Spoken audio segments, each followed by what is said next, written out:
constantly hope to be frustrated by trying to understand something, which I don't try to do, or trying to find agreement with something. I generally give an artwork a decent break. That is, I assumed that the people there were smart enough to do something that was worth doing.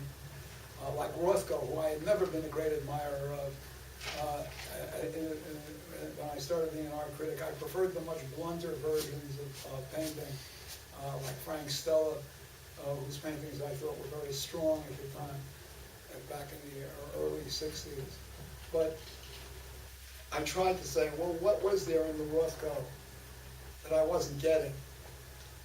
All these intelligent people I knew got something out of the Rothko that I wasn't getting, because I didn't see any spirituality in it. I saw corrupt rhetoric describing the Rothko, which looked interesting, but it certainly didn't look, didn't seem to me it had anything to do with the spirit.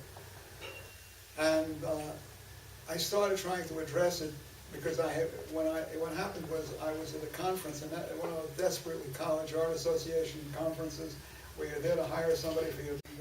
I decided, Sheldon, I went actually with a friend of ours who was living in, it wasn't where I was there with Sheldon, I was there with Ellen Zweig, an artist friend who happened to be living for that time in Houston. And she and I went to the Rothko Chapel together to look at it. And I was amazed by two things. One, it had been described by so many people as black, that these were black paintings. And I thought this was a blood libel. They not only were apparently not black, they had deep, dark, plum-colored tones and reddish tonalities that would be sort of filtering through the thing, except for the one piece that starts in back of you, where there's a kind of obvious color intervention into the field of black, which I call a kind of blunt intervention, unlike any of his pictures. And I asked, why did he do this? Rothko, who may have been the most sophisticated, subtle artist that we've ever known as a painter, why did he make this blunt intervention into his black field? Or it looked like apparently it was a black field. On a cloudy day, the Rothkos there look black. On a sunny day, they're not black at all. Even if the lighting system is turned on a cloudy day, the color won't show very well. But so I asked, why the hell would he make such an obvious one? It occurred to me that it was intended to be a quote. That it was a quote from his earlier work, which he was rejecting as being insufficiently adequate to the issue of perception. That it was about perception, about the relationships between which colors come forward, where is the light coming from, and the meaning of the sources of light and darkness, or what he was doing ever since the Harvard murals. And he had been doing them earlier in the individual paintings themselves, but in a rather limited way. So I was just, and I decided to consider that painting in back of you to be a kind of quotation of his earlier work, quotation and rejection of his earlier work, saying, it's not like that. It's like the octagon we're in now, it's different. And you can't, and the octagonal shape becomes the whole drama because you can't take in the whole octagon in a single glance. And not only can't you take it in a single glance, when you see one part of it, you can't be sure you're remembering exactly what the other part of it looked like. Because the subtlety was so great that you had to, my first question I asked myself, are these things the same or are they different? The two sidemost panels, are they exactly equivalent or are there subtle differences? You can't look at them together, so how do you decide that? Well, you look at one, try to remember, and look at the other one. But after you've been looking at Rothko's in the chapel for some time, your eyes become fatigued, and your ability to see them begins to change. So you either see more because you see it more intelligently, or you see it less because your eyes are more exhausted. And then something else can happen, like a cloud can pass over the light of the skylit room, and it changes the lighting and throws into shade something that wasn't in shade before. So you begin to feel doubt about your own capability for making judgment. And then I realized this whole thing was an existential argument about your fading capacity, your inability to know whether your capacities are fading or not. It's not that we inevitably fade and disintegrate and we're a transient steady state system, but we aren't even sure about the degree of decline. We're not sure whether it's a temporary decline produced by contingent circumstances or whether it's a real decline in one's life pattern. So the Rothko became suddenly opened up for me as a totally different thing. And then I saw, now I know why he did those Pompeian reds, those entries into an underworld. I mean, he was like dealing with his own, grasping his sense of his own increasing fallibility of some sort or another that he was recognizing. His inability to make clear what he had in mind. Of course, an artist can't make clear what he has in mind. He only thinks he can, or she only thinks she can. We have opinions. I have opinions about my work. I'm perfectly willing to surrender the opinions, because the opinions are not worth as much as the work. So, in any sense, but that describes somewhat of the way I work. I come on something I don't understand, and I feel very grateful to not having that as an onset, trying to come to terms with it, which will not be an understanding, but will be a kind of generative operation in which I proceed to try to form some kind of agreement with it. And the more I do it with the work, the more generous I feel I'm becoming, because I begin to accept things I would not normally accept, till I remind myself that it's going too far to agree with something. You know, really still stay. Remain a secularist. You're damned if you're going to deal with the spiritual, except in the French sense of this word. I'm just curious about, you brought up secularism, and one of the things we were talking about, and this might strike you as a really corny question, That's great. Oh, good.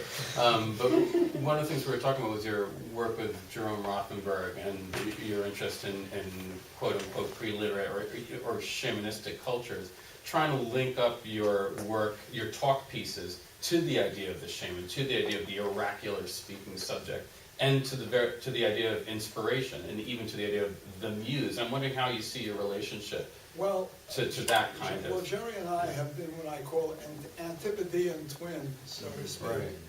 That is, in some sense, we approach the same area from different sides. Jerome doesn't mind entering into the shamanistic role as a form of theater. That is, like trying it on in spite of its manifest absurdities. To me, it's an absurd intention, and it's admirable because of the courage of the absurd in it. I, on the other hand, have no truck with shamanism. What I find about oral societies that I like is I'd like to hear their dirty jokes. I'd like to hear them arguing about whether to get a divorce or not.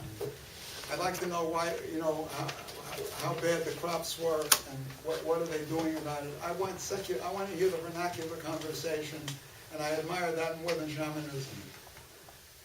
In fact, I have a very low opinion of shamanism as such. I'm totally uninterested in it.